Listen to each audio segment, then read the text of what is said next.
Buenas tardes a todos y a todas. Bueno, antes de iniciar esta conversación, que seguro será fructífera y entretenida también, quería agradecer, ¿no?, a la Fundeu, a la Fundación San Millán, a Joaquín, a Almudena, la invitación, la participación a un debate de estas características, siempre interesante. Y también explicaros un poco el procedimiento de las mesas, ¿no? Después de la ponencia de esta tarde pasaremos, se cederá el turno para que vayáis interviniendo. Si las intervenciones no son excesivamente largas, mejor, para que permita que todo el mundo que quiera pueda hablar y que se pueda intercambiar ideas, ¿no? Y bueno, es simplemente eso, que espero que la tarde nos ilustre sobre un montón de asuntos, ¿no? La ponencia sobre inteligencia artificial y ética la va a realizar Antonio Rodríguez de las Heras, catedrático de la Universidad Carlos III, donde además dirige el Instituto de Cultura y Tecnología, ¿no? Y estoy seguro de que nos va a plantear una serie de dilemas fascinantes. Buenas tardes, muchas gracias, porque es un placer. De luego, yo creo que estamos todos, lo compartimos, que es un lugar, una organización y un propósito que hemos empezado ya esta mañana y hemos visto que va a funcionar estupendamente, en el que por encima de todo prima la conversación, ¿no? Por tanto, es un formato extremadamente prometedor y que espero pues, que yo colabore ligeramente a esa posibilidad, que en este caso, a este propósito, que en este caso sencillamente es hablar unos minutos para estimular un poquito, pero en ningún momento ni reconducir, ni mucho menos sugerir, ni siquiera los temas que pueden surgir de esta reunión, sino sencillamente animar un poco, igual que hay calentamiento en atletismo, pues ahora me corresponde a mí hacer de liebre y lanzar a todos vosotros para ese plan, ¿no? Entonces, lo que voy a hacer, lo he pensado, digo, voy a hacer algo que sencillamente son como 3 coordenadas en las que podría marcar el espacio donde tendría sentido hablar del tema que ha propuesto la organización y que me parece que es muy oportuno. Ya hemos tenido esta mañana un magnífico telón de fondo de lo que puede ser no solo esta tarde, sino las 2 sucesivas, así que sencillamente mi pretensión es esa. Y para ello, como digo, es que son 3 dimensiones. Voy a empezar por la primera y luego ya seguiremos a completar las otras 3. Son observaciones nada más, nada más que eso. Y una de ellas sería, nosotros, en nuestro lenguaje coloquial y no coloquial, hablamos pues de deshumanizar y por tanto de humanizar. Hablamos de que algo es inhumano, incluso llegamos a decir esto es una animalada, ¿no? Eso está refiriendo a que tenemos un concepto ya de identidad y de pertenencia a eso que podríamos marcar como humanidad. Por tanto, ese sentido de pertenencia, cuando de alguna manera falta, pues utilizamos estas exclusiones como deshumanizar. Bueno, pues, ¿cómo hemos llegado a ese concepto compartido de humanidad, de pertenencia a una humanidad?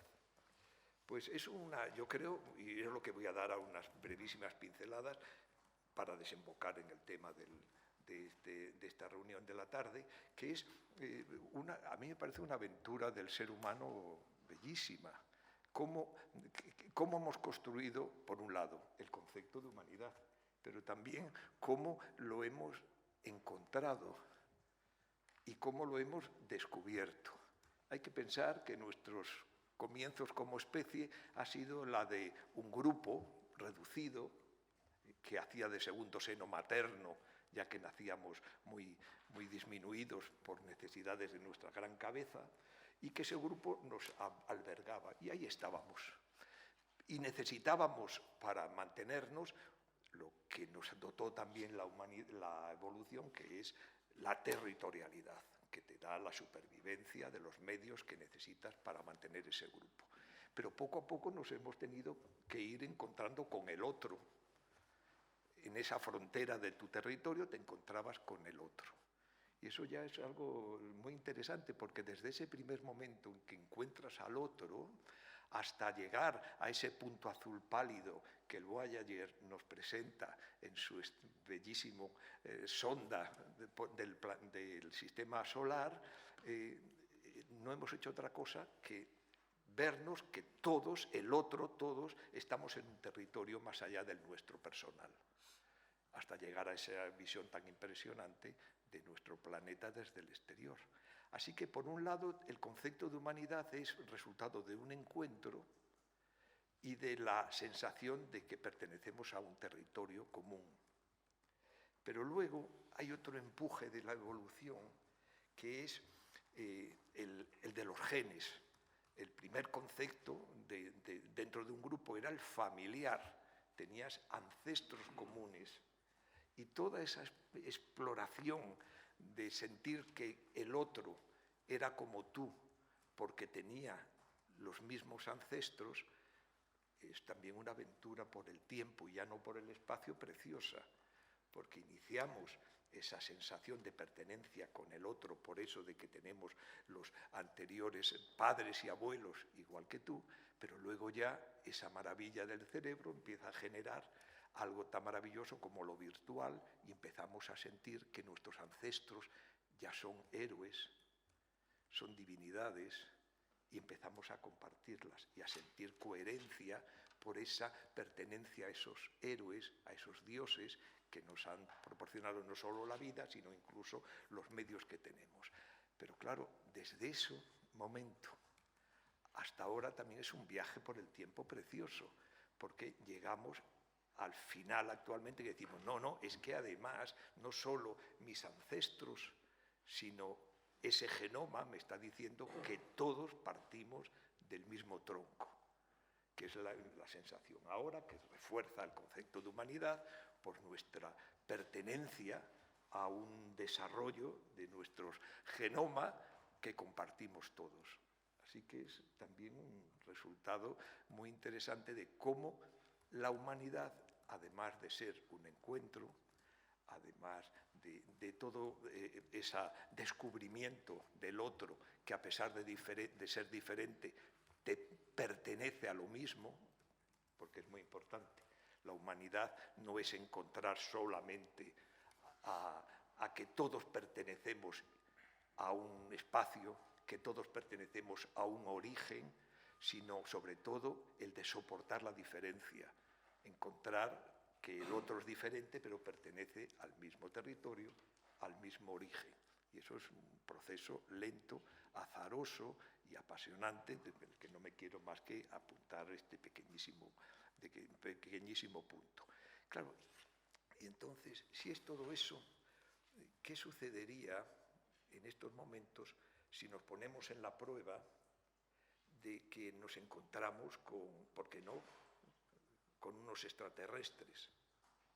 Si nos lo encontramos, estaríamos volviendo a repetir toda la historia que llevamos en nuestra evolución, que era encontrarnos con el otro, igual que antes se resultaba tan extraño, ahí en la frontera de tu territorio encontrarte con el otro, y luego en toda nuestra exploración geográfica encontrarnos con otros con distintas pieles, distintos colores. Entonces, ¿qué haríamos?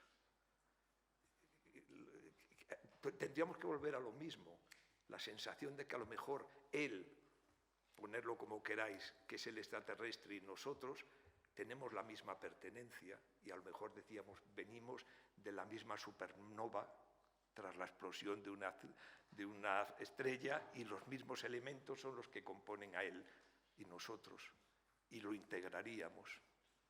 Como eso aún no ha llegado otra cosa que vemos recientemente que ha cambiado considerablemente nuestra percepción del mundo y de la vida, que ha sido fruto de la evolución, algo tan impresionante como darte cuenta que aunque sean formas distintas, superiores o inferiores, estamos perteneciendo toda la vida a un proceso evolutivo que empieza desde Luca. Desde la primera burbuja con replicante hasta ahora pertenecemos a todos nosotros, y ha cambiado la concepción ecológica del mundo. Nos sentimos, y solo estamos empezando, a que lo otro, ya no solo el chimpancé, que es el último del que nos despegamos, sino hasta la forma de vida más elemental, es decir, Gaia, toda la evolución del planeta, pertenecemos y nos pertenece a todos nosotros.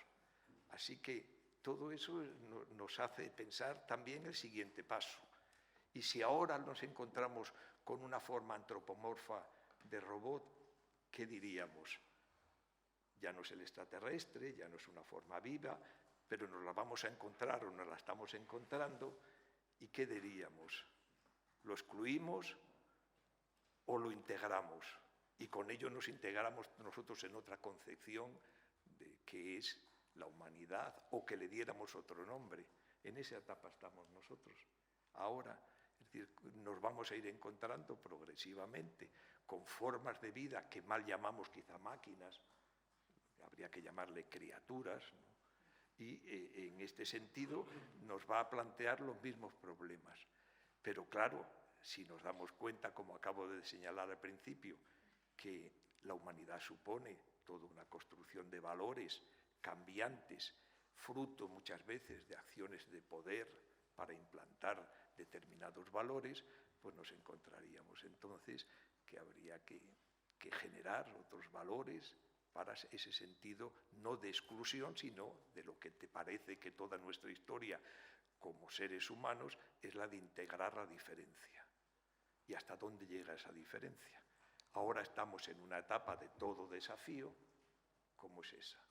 La de la robótica en su sentido más amplio, y que nos plantea este primer problema, que es el primero de las tres dimensiones.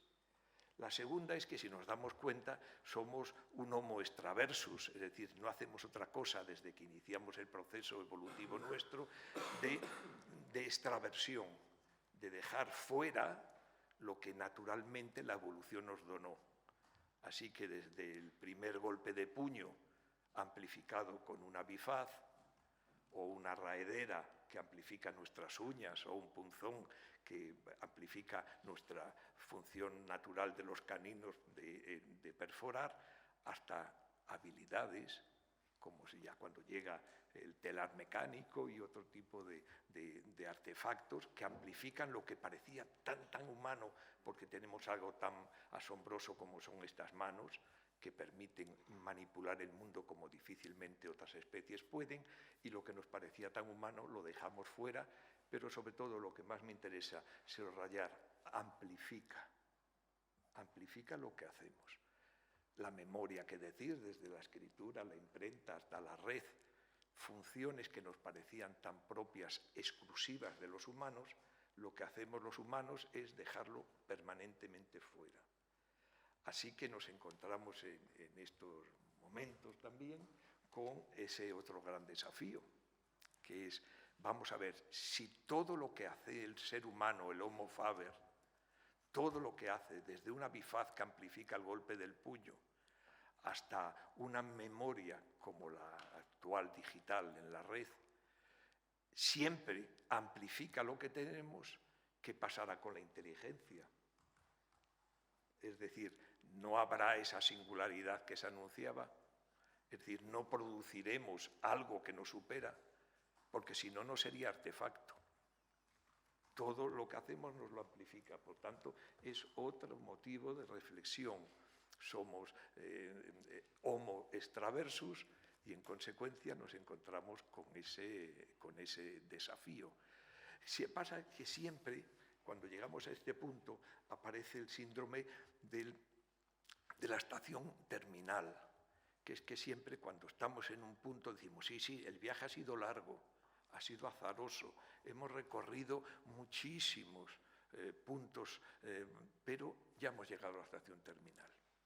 No queremos aceptar, a pesar de mirar por la ventanilla y ver que es un apeadero, consideramos que es la estación terminal.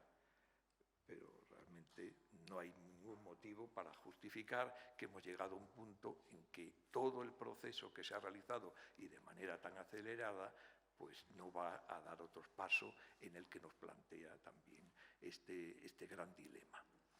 Y después hay otro punto, tercera dimensión, que me gustaría también señalar, que es que vamos a ver qué os parece, hablamos, como es natural, de máquinas, ¿no? Las máquinas.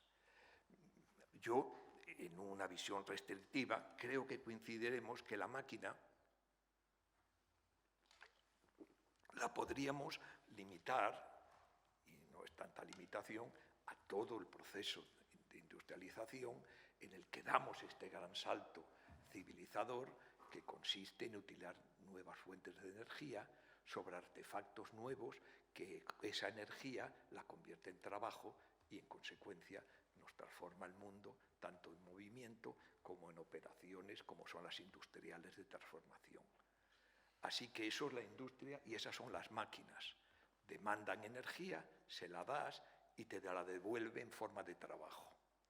Pero claro, los robots, en el sentido amplio de la palabra, estamos utilizando que es más fácil, los robots no nos piden realmente energía, aunque la gastan. Lo que principalmente demandan es información para devolverte, ya no trabajo, te devuelve asistencia, te asiste. Es decir, asistencia es estar presente junto a ti y ayudarte, de alguna manera. Así que, si pide información, la pregunta es, ¿de dónde viene? Y sabemos que para que te asista algo, tiene que conocerte muy bien. Tiene que conocer y verter mucha información tuya en el que te va a asistir para que te pueda realizar esa operación. Así que ese proceso de asistencia demanda esa información que ahora nos inquieta. Pero es así, cuando alguien nos ayuda, es alguien próximo a nosotros. Si no nos conoce, lo primero es ¿y qué quiere usted? Pero cuando más te conoce, esa asistencia incluso se adelanta a tus necesidades. Así que eso se plantea también como todo un desafío. Es decir, que tenemos que dar esa información. Y después también hay algo que dentro de esta línea me gustaría rápidamente, y con eso ya termino, para cumplir en lo posible el tiempo que me habéis sugerido, que es también la tentación, claro, todos los humanos, si no, no tendríamos tampoco toda la industria de Walt Disney, es decir, todo lo intentamos personificarlo, darle cuerpo, y si no, no tendríamos ninguna de las religiones del mundo, que lo que hacen todas sus religiones, todas las culturas, de alguna manera, es que aquello que es virtual, aquello que no ves, le tienes que dar cuerpo, encarnarlo, es decir, avatar. Todas las culturas tienen avatares, es decir, aquello que es inaccesible, a los ojos se manifiesta de alguna manera, da igual que sea un árbol, una roca o otro ser humano, pero eso lo necesitamos. Esa idea del avatar, de la presencia, ¿no? Y claro, ahí ya nos hable también otro tema importante, y es que, claro, esa tentación nos hace pensar que todo este fenómeno que hay detrás de la robotización le damos una visión antropomorfa consoladora, porque decimos, mira, algo parecido a nosotros. No, lo más inquietante es que no se parece a nosotros. Eso solamente los avatares que de pronto aparecen, ¿no? Para cosas muy útiles, porque nos da empatía, sí, pero lo escalofriante, diríamos, es que se parece más a nuestras divinidades que a nosotros. Son omnipresentes, son omniscientes y omnipotentes. Omnipresente por la ubicuidad que caracteriza el mundo digital. Omnisciente porque tiene una información que nosotros tenemos y que es prácticamente total. Y omnipotente porque no podemos ya prescindir de ellos para querer realizar alguna cosa. Y eso es el gran... Después ya le damos forma, en algunos casos, pero lo que va a conformar por completo es esa sensación de presencia, de omnipotencia que tiene el mundo que estamos creando y que nos lleva, pues curiosamente, a todo lo que ha conducido al hombre a lo largo de su historia, la sensación de que donde esté algo le ve, algo le sigue, algo que además lo necesita constantemente y algo que desde luego va a resolver las necesidades que tenga.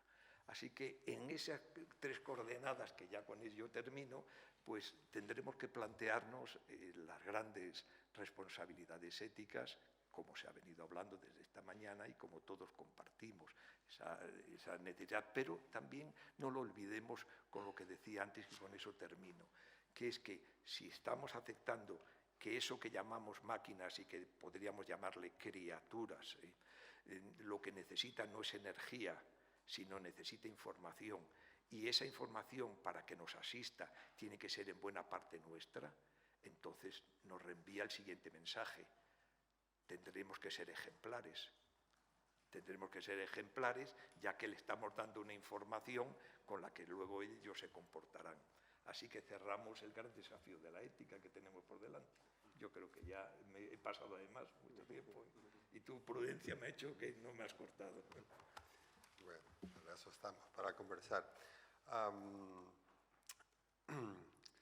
La idea es que tengamos una conversación entre nosotros, no necesariamente ha de interpelarse al ponente, sino que cada cual puede introducir el tema y contestar a los demás. Y tal. Tanto en la ponencia de esta mañana como en esta ya han salido un montón de temas, ese encuentro con el otro, ¿no? Que es otro, pero que al mismo tiempo es nosotros, ¿no? Que hemos programado, hemos construido, pero que toma decisiones autónomas. Cómo toma las decisiones las máquinas, que apareció esta mañana.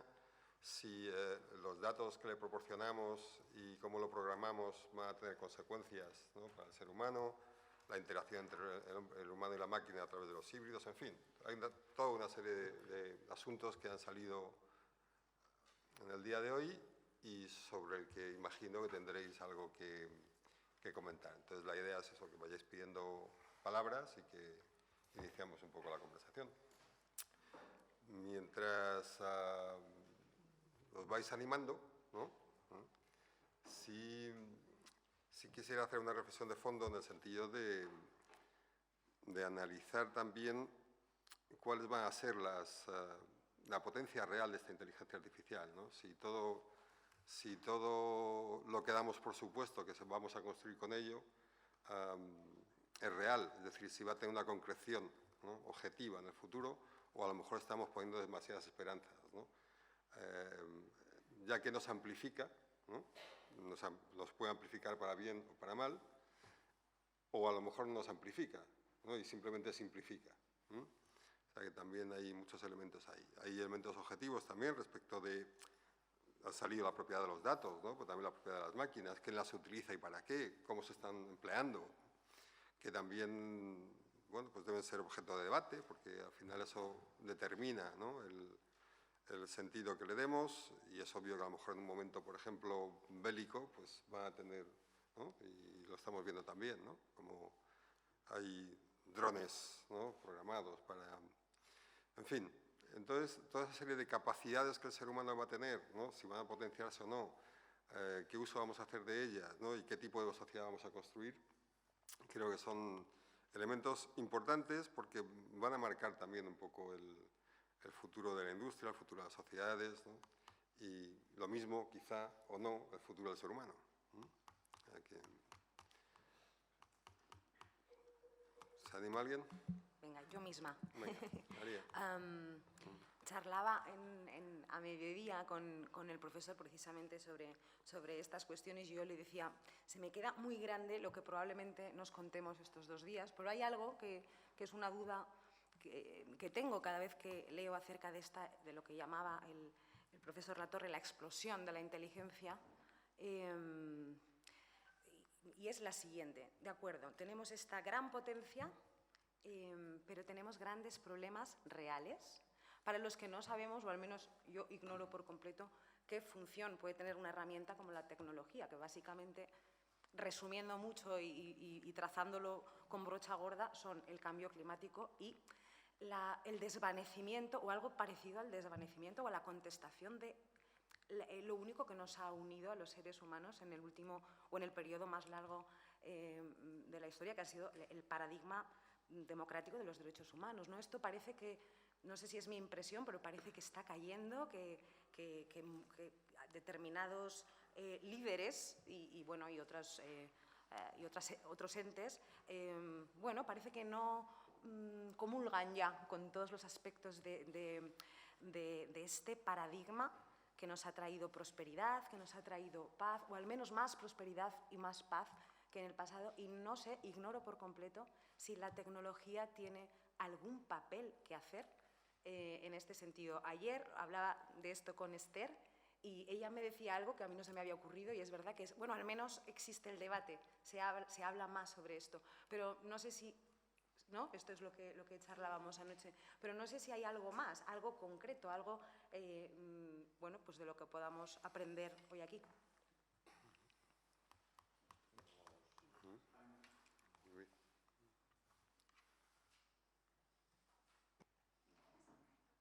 Ahora. Bueno, sobre todo, primero, gracias por invitarme a participar en estos seminarios. Yo la verdad es que me siento un poco abrumado estando aquí, bueno, quiero ser muy honesto, porque, claro, no sé, bueno, os voy a comentar un poco brevemente lo que hacemos, pero básicamente soy el fundador de una startup que lo que hacemos es generar noticias automáticamente, ¿vale? Y respondiendo a una de las cuestiones que planteabais, usamos inteligencia artificial y para que entendáis un poco el impacto o, digamos, la dimensión actual, la semana pasada generamos casi 300.000 noticias y son generadas y enviadas a medios. O sea, es una realidad ya. Quería hablar brevemente de mi experiencia, que yo creo que es lo que más... el valor, lo que más puedo aportar aquí. Y bueno, nosotros empezamos con mucha ilusión, como os podéis imaginar. Pues somos una empresa tecnológica. En ningún momento nos planteamos ninguna cuestión ética más allá de las, bueno, con las que venimos, ¿no? Pero tampoco llegamos a pensar en el impacto de lo que hacemos hasta que nos hemos puesto a hacerlo, ¿vale?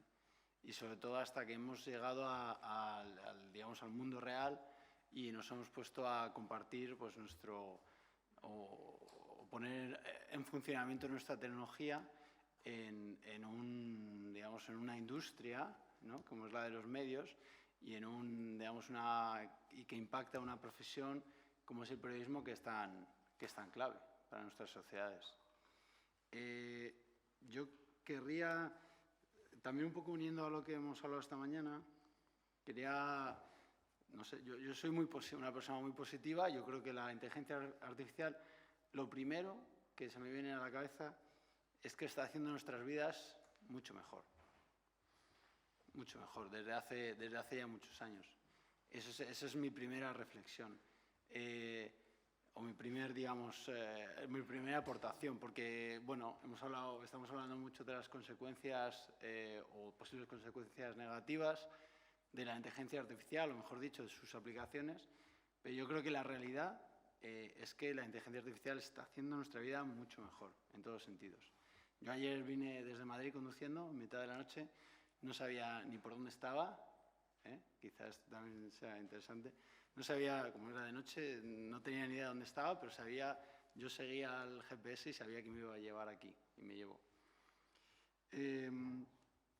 Luego es interesante porque las cuestiones éticas surgen cuando vemos que nos afectan, ¿no? Yo creo que a lo mejor Google Maps, no sé si alguno de aquí nos planteamos que nos puede afectar negativamente, yo creo que no.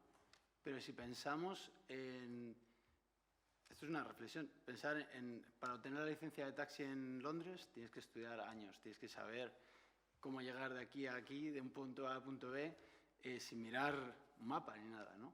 Entonces, los taxistas tienen que estudiar varios años, bastante duro, y bueno, obtienen su licencia.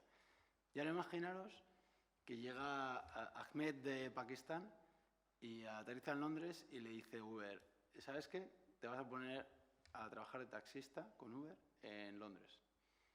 Y dice, pero no conozco nada de Londres. Dice, no te preocupes porque aquí lo tienes todo, ¿no? Entonces coge Google Maps y de repente lo empieza a usar. Entonces las consideraciones éticas del uso del Google Maps, de la tecnología que hay por detrás, empiezan a surgir porque afectan, en este caso, a los taxistas, ¿no? Entonces, bueno, esto quería comentarlo también porque hasta que no hemos empezado a ver el impacto de lo que hacemos, tampoco nos hemos planteado si lo que hacemos o cómo lo hacemos tiene consideraciones éticas, ya sean positivas o negativas, ¿vale? Luego, algo que yo creo que es importante, de nuevo, en mi punto de vista y mi experiencia, con respecto a los datos, se ha hablado mucho y del impacto que tiene en los resultados, en las aplicaciones de inteligencia artificial. Es que yo creo, en mi opinión, que la inteligencia artificial no es más que un espejo de nuestra sociedad.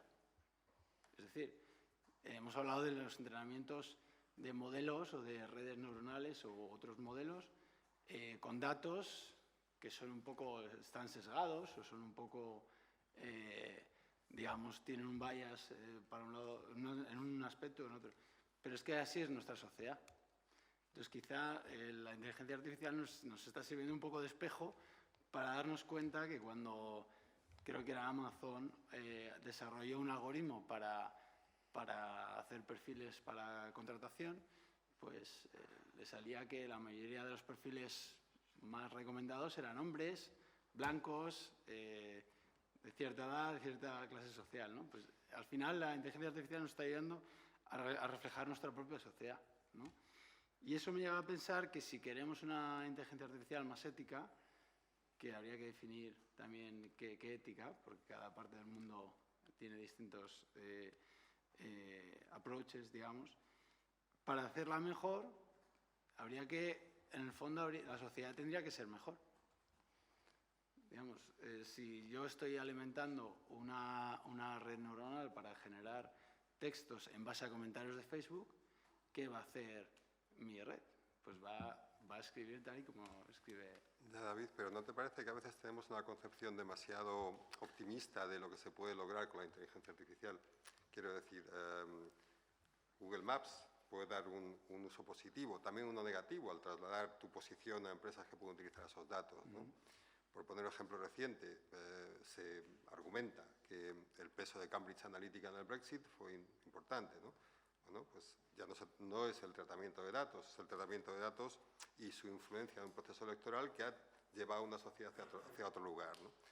Por lo tanto, las posibilidades abiertas funcionan en dos direcciones y centrarse exclusivamente en una de ellas a lo mejor es un problema, ¿no? Y bueno, pues estos elementos de reflexión tienen que poner, creo, ¿no?, un poco de manifiesto, porque, claro, a lo mejor no estamos reflejando la sociedad tal cual es, ¿no? A lo mejor está reflejando los sesgos de los directores de contratación de las empresas principales, ¿no?, que recopilan datos del pasado y continúan el pasado, porque es lo que la inteligencia artificial hace habitualmente, ¿no?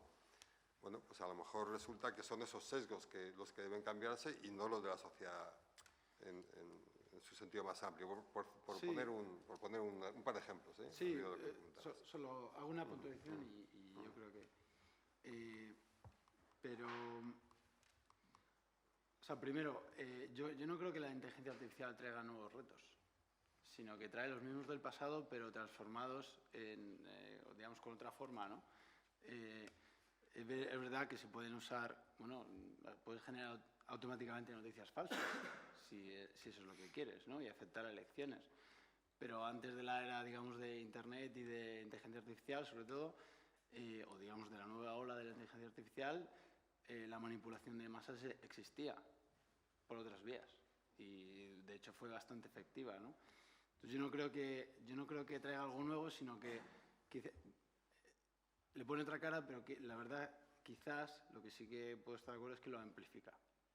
Eso sí es verdad. Lo amplifica para el bien o para el mal.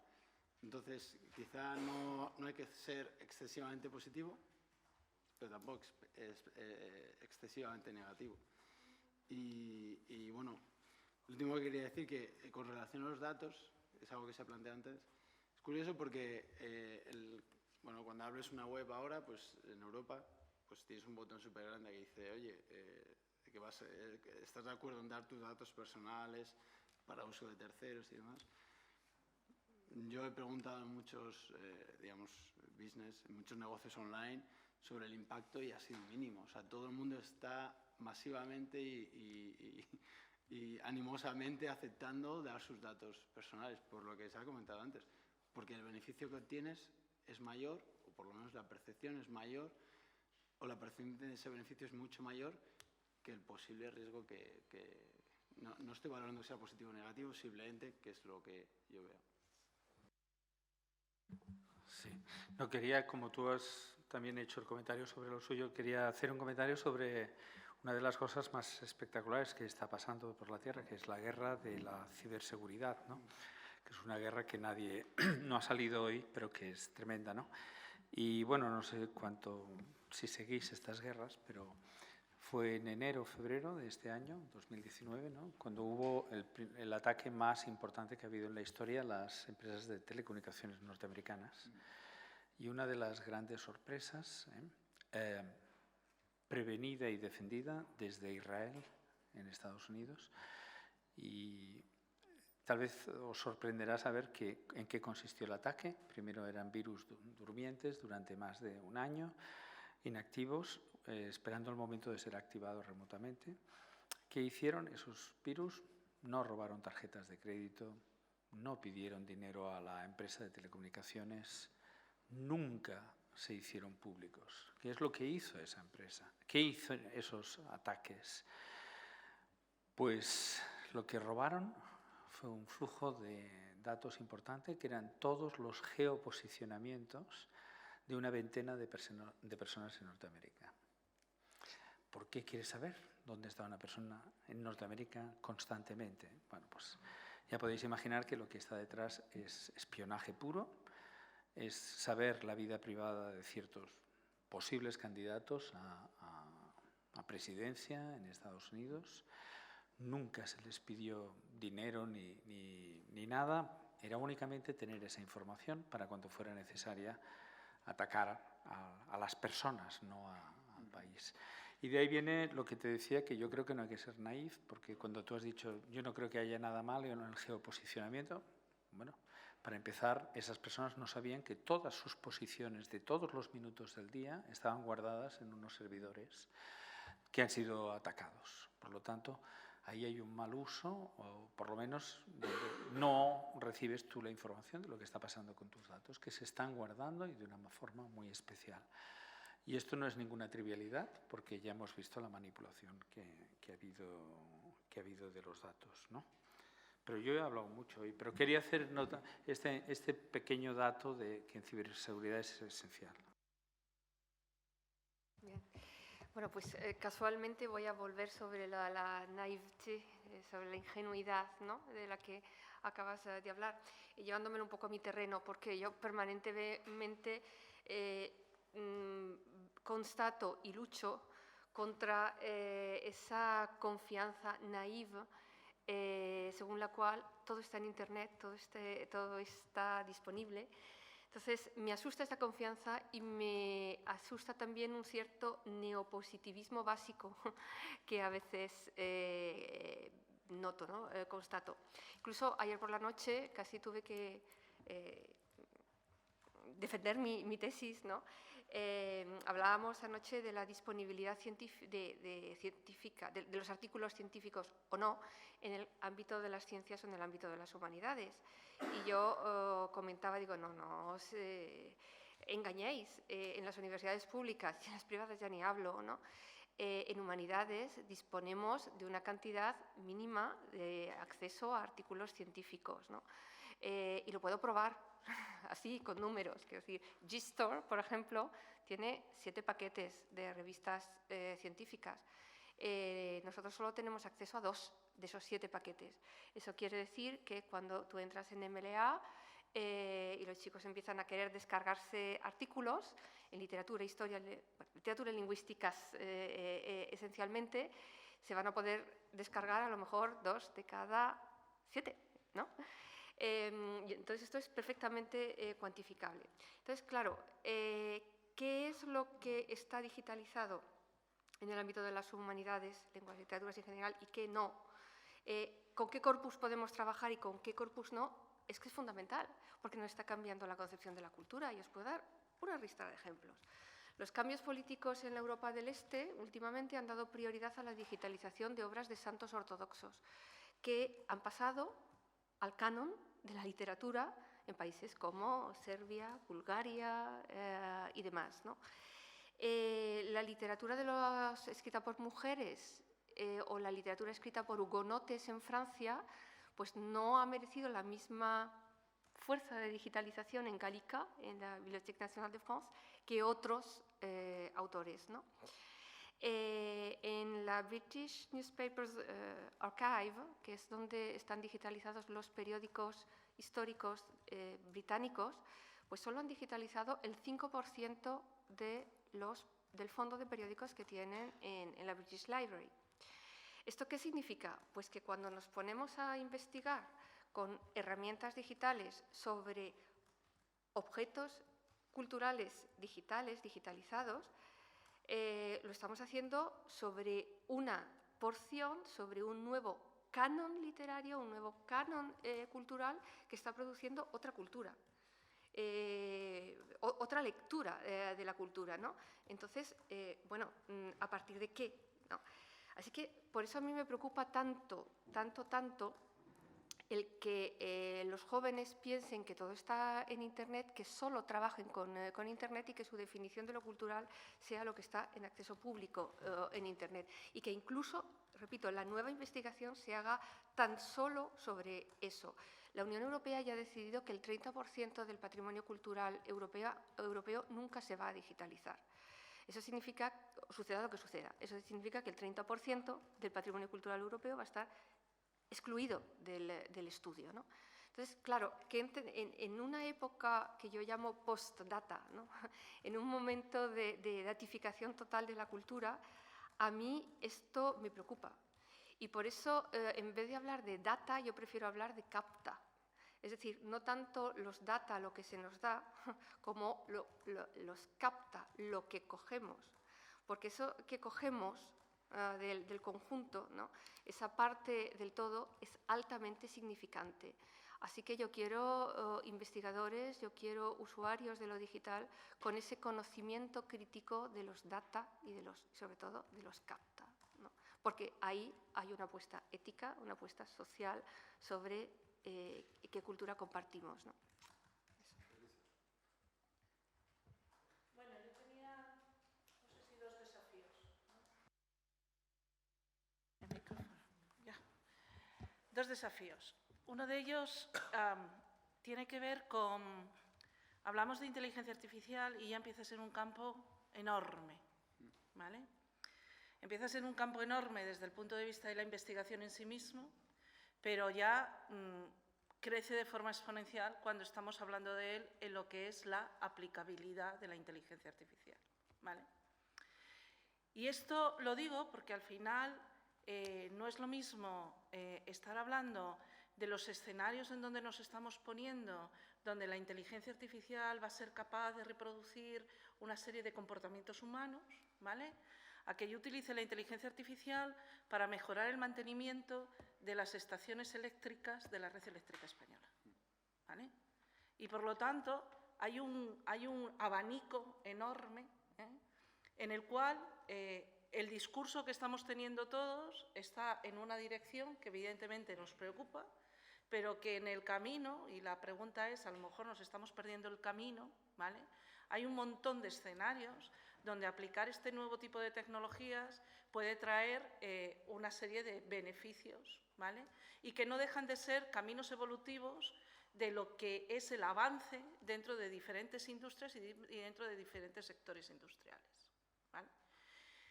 Y por lo tanto, creo que hay que empezar a crear un poco más de complejidad en la discusión, porque ¿de qué estamos hablando? ¿De la inteligencia artificial que soy capaz de poner en un mantenimiento o de la inteligencia artificial de lo que parece que domina, ¿no?, el debate, que es alrededor de lo que va a ser en el futuro, que no sabemos cuándo llegará y que no sabemos qué forma tendrá? Por cierto, no lo vamos a saber hasta que no lo andemos. Y hasta que no lo andemos, ¿vale?, tampoco vamos a saber sus implicaciones. Sí que estoy absolutamente de acuerdo, o sea, al final, dentro de lo que nosotros ponemos en aquellos modelos que creamos para reproducir una serie de procesos industriales, ¿vale?, ponemos nuestro conocimiento y reflejamos, como decía David, lo que terminamos, lo que somos. Y la única diferencia de lo que ha pasado, y yo creo que el ratito que llevamos aquí hemos ido viendo, al final somos lo mismo que éramos hace 1000 años, ¿vale? Pero lo que se diferencia muchísimo es la dimensión y la escala. Entonces, yo ahí creo que hay que empezar, cuando hablemos de estos temas, hay que empezar a segmentarlo, ¿no? O sea, ¿cuál es el discurso? ¿Cuál es el...?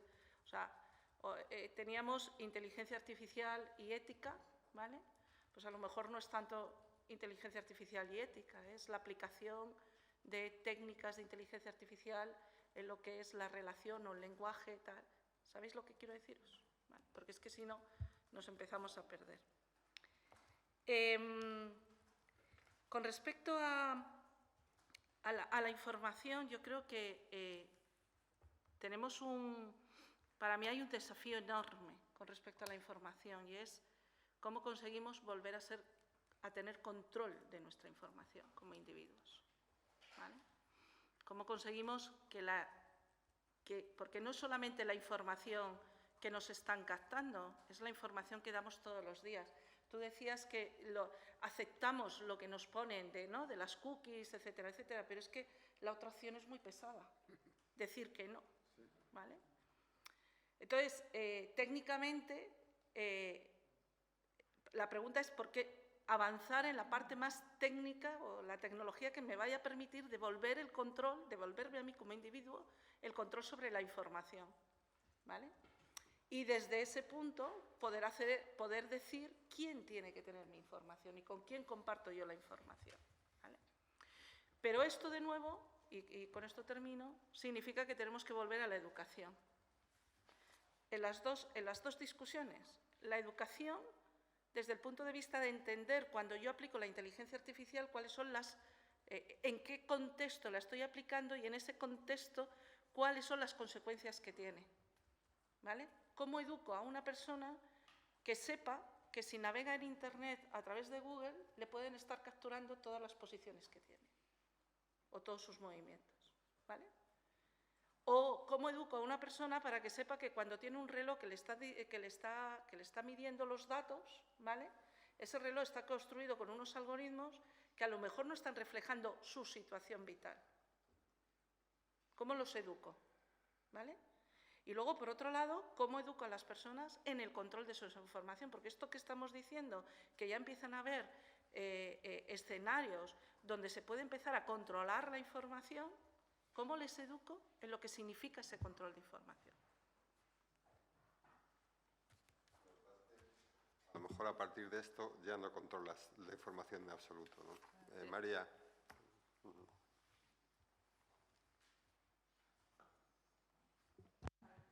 Ahora. Pues yo quería hablar hacer dos reflexiones que están muy relacionadas también con lo que acabas de decir, de hecho, y con lo que se ha estado mencionando antes, de que yo tampoco creo que deba ser inteligencia artificial y ética, sino quizá ética y datos o simplemente ética. ¿Y por qué digo esto? Pues paso a mi segunda reflexión, que es que cuando se acuñó el término inteligencia artificial, pues se reunieron unos expertos y pensaron que iban a resolver la inteligencia artificial en un verano, que estuvieron juntos. Evidentemente esto no lo consiguieron y hemos seguido prediciendo que la inteligencia artificial se va a resolver en los próximos 20 años.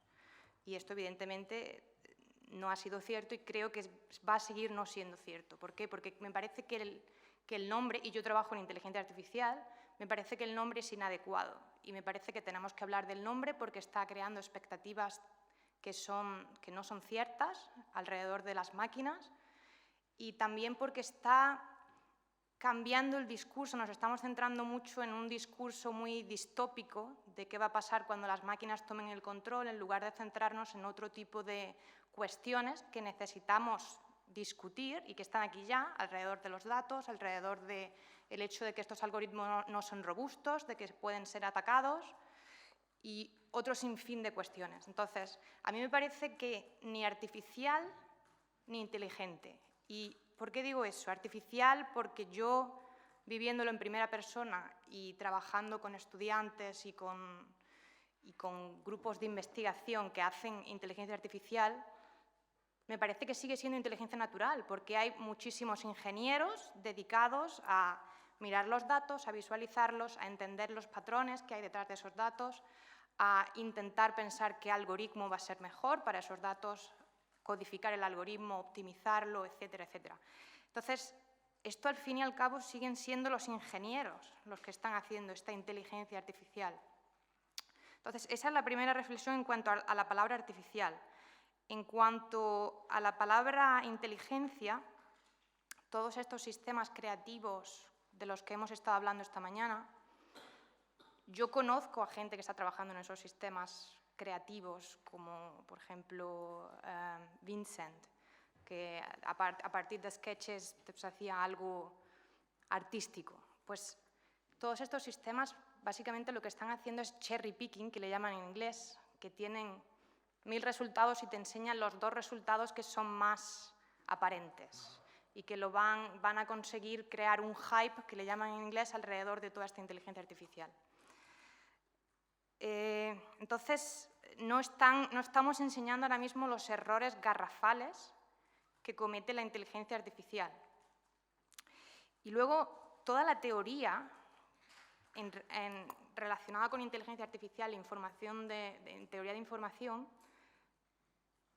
es básicamente estadística. O sea, por ejemplo, Shannon publicó su teoría de la información en 1950 y tiene en cuenta, y todo esto ha revolucionado cómo transmitimos datos y bueno, ha permitido crear una tecnología impresionante, pero no tiene en cuenta la semántica de los datos. O sea, cuantifica los datos de alguna forma y se le llama, en algunos casos, incluso información sintáctica, pero no tiene en cuenta ningún tipo de semántica o de pragmática de esos datos. Y un ejemplo de eso es que uno de los casos que se pone cuando usamos un sistema de inteligencia artificial es el caso de clasificar perros y gatos. Y ahora mismo tenemos redes que te permiten ver dónde está mirando la inteligencia artificial para hacer esa decisión de perro o gato. Y cuando miras eso, lo que ocurre es que muchas veces esos sistemas de inteligencia artificial miran al fondo de la imagen. ¿Por qué? Porque normalmente tú tomas una foto de un gato que está dentro de una casa y tomas una foto de un perro que está fuera. Entonces, para discriminar entre perros y gatos, en lugar de usar la información de los píxeles relacionados con el perro y el gato, usan el fondo de la imagen. Entonces, no tienen ningún tipo de conocimiento de la semántica y el significado detrás de la imagen. Y supongo que vosotros, trabajando también en lenguaje natural, veréis esto en muchos casos. El hecho de que puede generar algo, pero no razona realmente sobre lo que hay detrás de esos datos o sobre las relaciones que hay dentro de eso. Y esto lo quería decir porque no me parece que sea inteligencia artificial y ética, sino si no hay inteligencia artificial quizás sea simplemente ética, o sea, simplemente hablar de ética de los datos.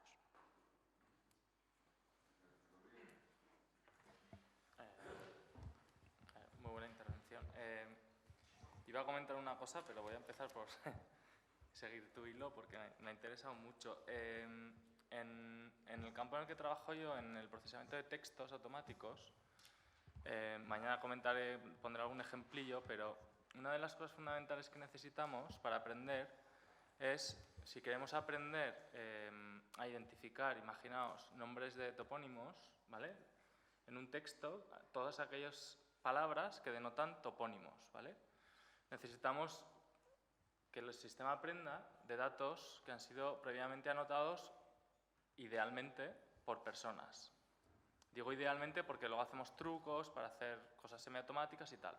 Pero la situación ideal es que tenemos un conjunto de documentos y hay personas que te anotan y te dicen esto es un topónimo, esto es una organización, esto es un verbo conjugado en pasado, esto es un predicado nominalizado. Entonces, toda esta información que se la proporciona a la persona es a partir de lo que aprende el sistema de aprendizaje automático o de aprendizaje profundo hoy en día. Entonces, esto viene al tema de la ética. En toda mi experiencia, en todos estos, cuando he trabajado en muchísimos proyectos, es que la ética siempre ha sido algo reactivo. Siempre te lo has planteado en general, o nos lo hemos planteado, una vez ha ocurrido algo, o una vez hemos realizado algo. Esto por un lado. Por otro lado, me parece también que este mismo debate ético se puede aplicar a otros muchos aspectos de la vida que están aceptados por las leyes que nos gobiernan. Por ejemplo, y ahí viene el ejemplo, y lo relaciono con el corpus. Hoy en día hay un sistema para hacer la anotación que hacían estas personas, lo hacían personas lingüistas, formadas, tenían un trabajo en una universidad, o en una empresa, o en un centro de investigación, etcétera, etcétera, y tenían su sueldo y su vida, y se dedicaban a anotar, se dedicaban a pensar en cómo modelar este problema, etcétera, etcétera. Hoy en día hay herramientas ligadas al concepto de crowdsourcing, el trabajo de la multitud, del crowd y tal, en el que tú pagas a personas que cobran una décima, una centésima parte de lo que necesita una persona normal para vivir por realizar estas anotaciones, ¿vale? Esto está sistematizado y es un uso masivo, y esto se hace uso masivo en la investigación. Y se acepta, y se publican artículos, y se consiguen proyectos y se venden productos, ¿vale? Hay muchas plataformas, no voy a nombrar ninguna porque no quiero poner atención en ninguna empresa en concreto, porque el más famoso es una empresa bien conocida, pero hay muchas, no es la única, ¿vale? Entonces, mi pregunta aquí es la siguiente. Si este trabajo que antes se realizaba por personas formadas, doctoras en informática, con su sueldo, con su vida en su lugar de residencia X en su país, en el idioma que fuere, ahora lo estamos realizando de esta manera. Sale mucho más barato, la calidad es mucho peor y el aspecto ético, el aspecto de derechos humanos que se ha comentado también por aquí, ¿dónde queda? ¿Vale? Esto para mí es una cuestión ética fundamental en un trabajo para obtener datos anotados, que es la base de gran parte del trabajo que hacemos en mi campo. Esto, digamos de paso, se ha dejado de pagar.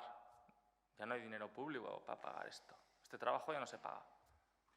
Yo llevo 20 años, no soy tan mayor, pero ya llevo 20 años trabajando en proyectos de investigación. Nunca he tenido un proyecto de investigación, ni en este país ni en otros que he vivido, donde te financien este tipo de trabajo. Y es fundamental. Y esto se acepta. Pero del modo que se acepta, que haya hoy en día trabajadores en empresas nuevas del nuevo mercado que conocemos, que viven por debajo de la media, que cobran por debajo del salario mínimo o por debajo y en condiciones bastante lamentables. Y estos aspectos éticos hoy en día no solo no solo no se han cuestionado, sino que es legal. Hoy en día esto se acepta y no hay ningún problema. Entonces, yo creo que con esto quiero decir que estoy también de acuerdo en parte que lo que llamamos inteligencia artificial, yo hablo sobre todo de la parte del lenguaje y toda la tecnología que hay alrededor, ha mejorado mucho la vida, genera problemas éticos, pero mayormente más o menos los mismos o muy similares que al resto de actividades diarias que hemos venido realizando, con otra forma porque es otra manera de plantearlo, pero los problemas siguen siendo los mismos. Derechos humanos, integridad, ¿no? Sí, esto es un poco Y yo, algo también un comentario que quería hacerle a Amelia, que también me ha gustado mucho su intervención, es que viene también a este hilo, también de dinero público y cómo mantenemos nuestro patrimonio, tal. Los artículos científicos los escribimos personas, y la mayoría de los que escribimos artículos científicos estamos pagados por dinero público, ¿vale? La mayoría de los artículos científicos que se publican, excepto en áreas muy específicas, están gestionados por entidades privadas. Escribimos los artículos gratis y pagamos por acceder a ellos. Escribimos los artículos con dinero público y la misma administración que ha posibilitado la generación de ese conocimiento científico paga a empresas para poder acceder a ellos. Como muchas otras cuestiones, hay campos que se han revelado. En mi campo, por ejemplo, específicamente en lingüística computacional, la asociación internacional es muy fuerte y las publicaciones más importantes son públicas y se autogestionan, pero es la excepción que confirma la regla. teniendo que acceder a los propios artículos que hemos generado con el dinero de todos. Esto es un problema no solo por lo que has comentado de representatividad, de que solo puedes acceder a una parte ínfima del conocimiento generado, sino también porque no nos beneficia a todos, obviamente. Ya no es que no tengas acceso a él. Y luego, una pregunta tenía, porque aclarases, ¿qué tipo de bienes culturales no se han decidido digitalizar? Ese 30% que has comentado en la Unión Europea,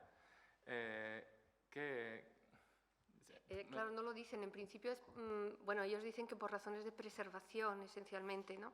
Es decir, materiales que están en tal estado que no soportarían una digitalización. Dices, ya. Vale, ese es el argumento positivo, ¿no? Pero te digo, es que detrás hay también muchos argumentos ideológicos, ¿no? Y políticos, para dar prioridad a unos o a otros. Por ejemplo, con todos mis respetos, pero las investigaciones sobre el Holocausto y lo que se está invirtiendo en interoperabilidad de bases de datos y bibliotecas digitales y archivos para todo lo que tiene que ver con el Holocausto es impresionante. Y eso en este momento está siendo una prioridad. Entonces, ahí hay de digitalización y de estudio en humanidades. Bueno, ahí hay un componente ideológico muy, muy claro, ¿no? Así que lo de que el soporte sea más o menos débil a la hora de digitalización no me lo creo. Esther. Bueno, pues quería hacer varios comentarios al hilo de varios comentarios. Con el tema de los derechos humanos, ojalá que alguien nos pueda ilustrar un poco más, porque me parece muy interesante la pregunta de María, que yo ayer tampoco le pude responder muy bien. Pero bueno, es verdad que se habla no solo de la necesidad de garantizar los derechos humanos, al hilo de todo este debate de la ética y la inteligencia artificial, sino también de ampliar esos derechos a derechos digitales, y que luego también, por el lado técnico, ¿no? de cómo la tecnología puede mejorar esto, es verdad que hay muchos grupos, muchísimos, trabajando en sistemas que sean capaces, sistemas de inteligencia artificial, que sean capaces de preservar la privacidad de forma absoluta, aunque se está viendo que es realmente difícil, porque incluso, bueno, sistemas como, es que no lo sé a traducir en español, encriptación homomórfica y otro que no me acuerdo ahora mismo, aprendizaje federado, que realmente, bueno, son... Los pueden explicar los técnicos por aquí, yo podría hacer un resumen muy rápido, pero no me quiero entretener en eso, pero que realmente estos sistemas que se pensaba que podían ser la respuesta, se está viendo que incluso usándolos se podría deducir qué persona hay detrás de los datos o el algoritmo que se ha enviado con ciertas características, ¿no? Eso por dar una respuesta a ese tema.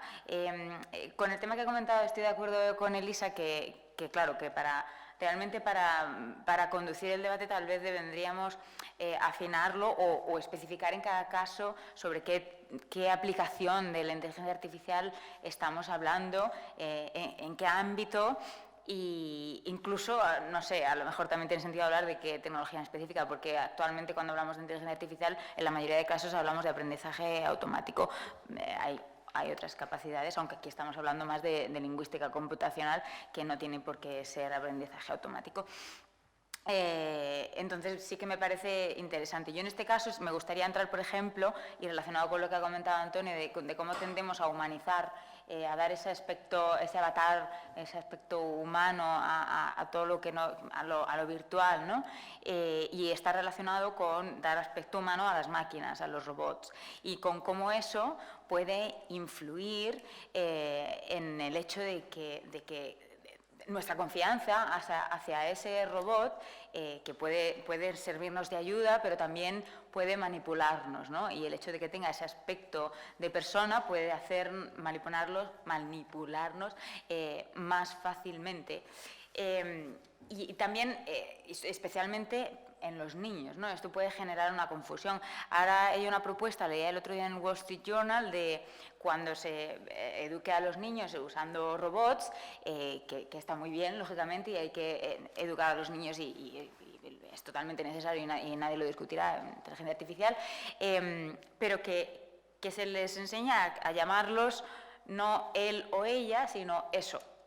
Bueno, yo no sé cómo de útil será aquello, ¿no? Bueno, es una propuesta, precisamente por eso, porque no es un ser humano, tal vez es no sé, una presencia, un ente, qué sé yo. Tampoco se le quiere llamar dispositivo por aquello de acercarnos. Yo no tengo la respuesta, pero eso puede generar problemas. Y también, por ejemplo, con las muñecas sexuales, ¿no? Que puede hacer... De hecho, que se está viendo que puede haber como consecuencias de aún mayor violencia hacia las mujeres, más trato de objeto sexual y más aversión a relacionarse con mujeres de personas que piensan que puede tener una de estas muñecas y con ello van a satisfacer sus necesidades en todos los ámbitos y eso es otro problema ético a resolver. Y por último, con el tema que ha mencionado Rodrigo, sí, de que hay muchas personas detrás de estos sistemas pues haciendo etiquetados, haciendo definiciones, haciendo X, ¿no? Y es que un tema que no ha salido es el de, que se habla mucho, el de cómo la automatización puede o no destruir empleo y generar empleo al mismo ritmo que lo destruye, etcétera, etcétera. Y me parece muy interesante la aportación de una antropóloga que se llama Mary Gray, que trabaja en Microsoft Research haciendo investigación social. Y a ella pues le fascinó todo este mundo que no conocía de cómo se usan herramientas como plataformas como Amazon Mechanical Turk para contratar a gente para que haga etiquetado de fotos y diga esto es un coche rojo y el sistema al final aprenda que eso es un coche rojo, ¿no? Y es que al final el deseo de automatizar genera más trabajo, ¿no? Es lo que llama la paradoja de la última milla de la automatización. Y simplemente por dejarlo ahí, porque no tengo una respuesta en el tema de la automatización, cada vez hay personas que se retractan. Había un estudio muy famoso de la Universidad de Oxford que se cita sobre que se van a destruir un montón de empleos y los propios autores dicen que eso se ha sacado de contexto. En fin, es algo que lo dejo ahí.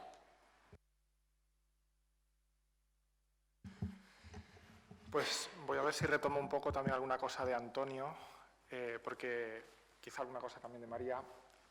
Es reconocer que me ha impactado cuando has utilizado el término el encuentro, la posibilidad de el encuentro con una máquina, y yo me preguntaba si esto es posible, si se puede dar un encuentro con una máquina.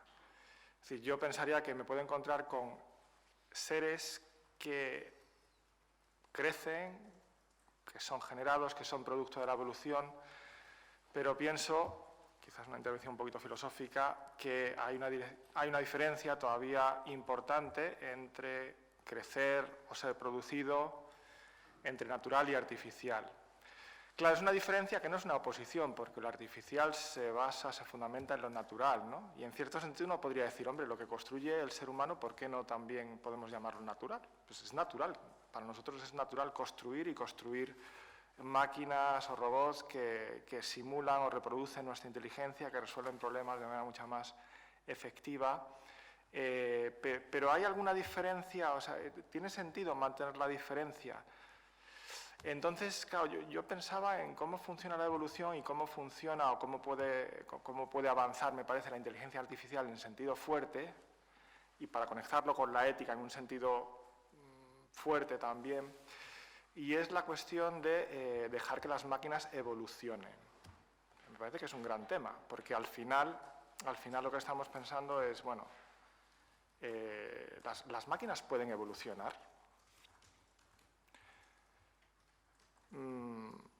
Claro, hay algoritmos genéticos que lo que hacen es, bueno, en el fondo es evolucionar para encontrar la solución a un problema. Pero aquí aparece una cuestión que es muy relevante, que me parece a mí que sabe cualquier ingeniero y también la gente que se dedica a ética de la inteligencia artificial, y es que, en principio, las máquinas se definen por sus fines.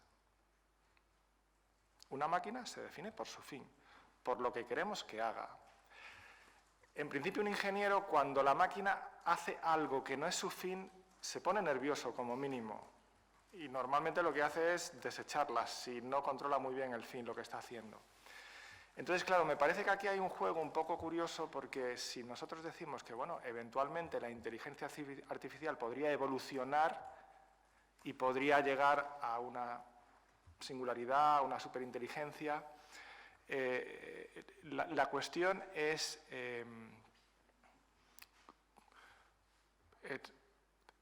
¿tenemos el deber ético de impedir eso? Porque serían máquinas o algoritmos o robots que estarían fuera de control. Dicho de otra manera, ¿tenemos el deber de mantener siempre ese control de las máquinas de tal manera que nosotros seleccionamos los fines? Nos está dando una pista también de la diferencia que hay entre lo que es la selección natural y la selección humana. Es curioso que para hablar de selección natural utilizamos el mismo término que se utiliza cuando se habla de la selección humana al cruzar razas, ¿no?, dentro de una especie. Pero claro, hay una diferencia muy clara entre la selección humana y la selección natural. Cuando tú haces una selección humana, tú sabes el fin, tú sabes lo que quieres obtener. No sabemos cuál es el fin de la selección natural. No sabemos cuál es el fin de la selección natural. Entonces, por retomar un poco la cuestión ética de fondo, aparte de las cuestiones éticas concretas que han ido saliendo aquí, tendríamos el deber de evitar que las máquinas se escapen a nuestro control y, en ese sentido, que las máquinas evolucionen. Sería una traición de la misma inteligencia artificial el permitir que las máquinas evolucionen, porque parecería que la inteligencia artificial supone, en el fondo, coger una parte del mundo y sustraerla al flujo de la evolución para que haga unos fines determinados. En la medida en que tú la vuelves a introducir en el flujo de la evolución, estás como traicionando el mismo concepto de inteligencia artificial. A mí me parece, ¿no? Por lo menos son problemas que me planteo.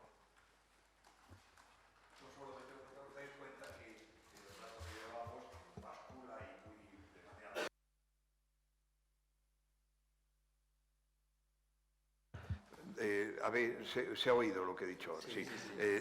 Que bascula, y me parece que es muy provechoso. Por un lado, con razón, se dice que lo más inmediato de la inteligencia artificial, de la robótica, pues son cosas muy concretas que ayudan indudablemente a nuestro desarrollo como seres humanos, como civilización, sin la menor duda, y Javier, por ejemplo, ha retomado, y María ha dado también otro toque sobre temas más lejanos.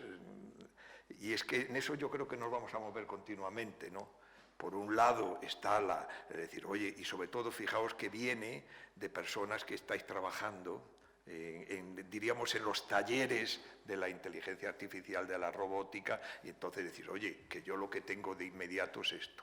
Pero yo creo que lo provechoso también es que otros que venimos de otras preocupaciones también se aporte esa mirada un poquito a más largo plazo, porque yo creo que en una sociedad con esta aceleración hay que ir como los motoristas que vemos en las carreras de motos, ¿no? Es decir, no miran la rueda delantera, aunque sí la están mirando a través de la visión periférica, pero están imaginando cuál es el trazado de la curva que no ven.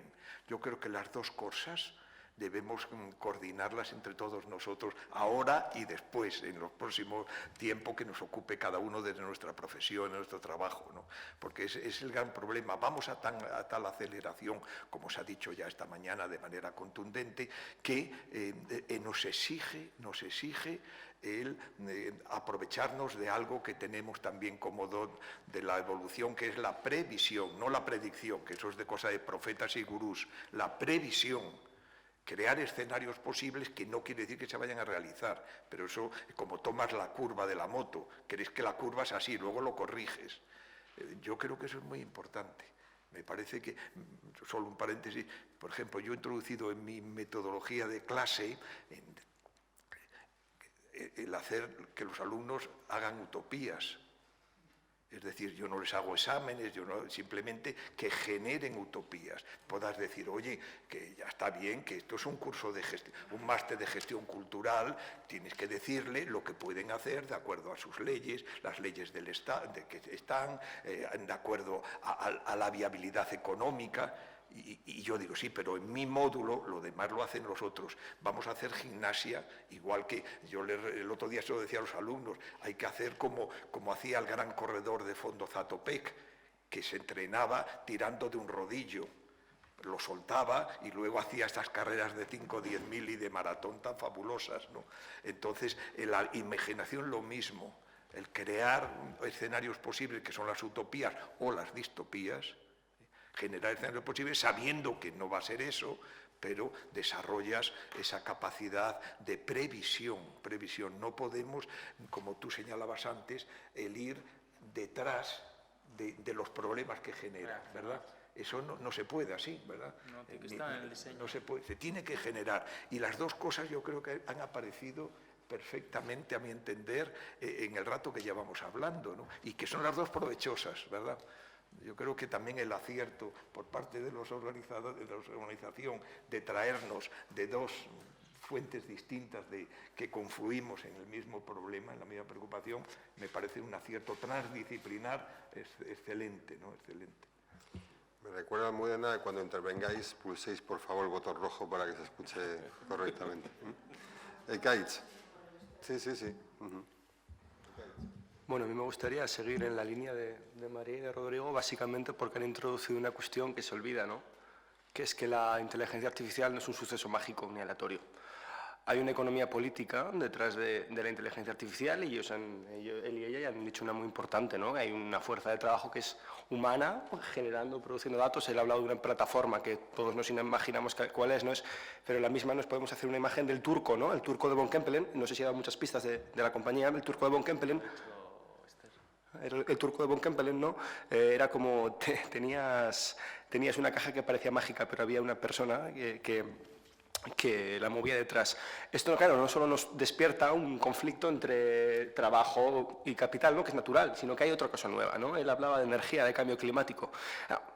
Sabemos, y lo hemos descubierto ahora, los efectos que ha tenido el cambio climático, es decir, hemos conocido lo que supone que una serie de empresas vayan a tierras que están sin explotar, las cojan y, bueno, eso genera emisiones, ¿no? De hecho, hablamos de que solo 100 compañías generan el 71% de las emisiones. Claro, cuando hablamos de la inteligencia artificial, a esos problemas que están en nuestra sociedad, tenemos que ver cómo se interrelacionan.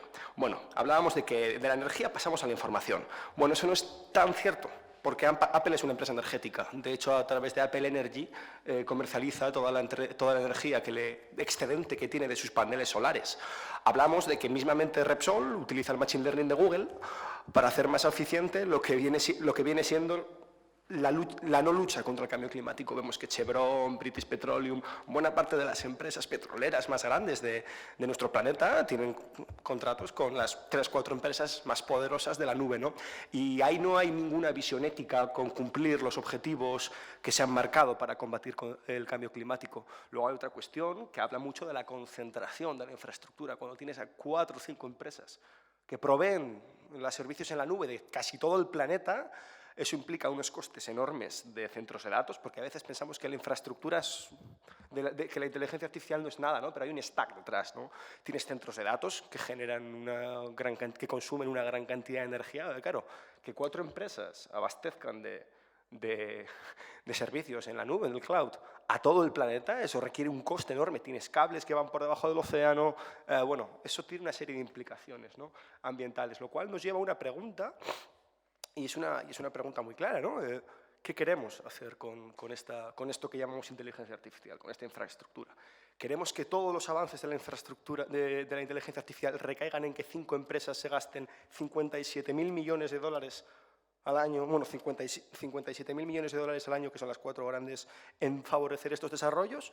¿O podemos pensar en formas distintas de inteligencia artificial, en formas más descentralizadas, donde hay un ente público que asegure que todos los ciudadanos tengan acceso a un poder computacional? Eso podría ser un derecho básico. A mí eso me parece un derecho universal básico, y que esto esté encriptado también me parece básico. Y donde la ética no se decida, porque claro, las conversaciones de ética llegan cuando una empresa, que es Google, compra otra empresa, una startup de salud que utiliza la inteligencia artificial, y acaba Google manejando el servicio público de salud británico.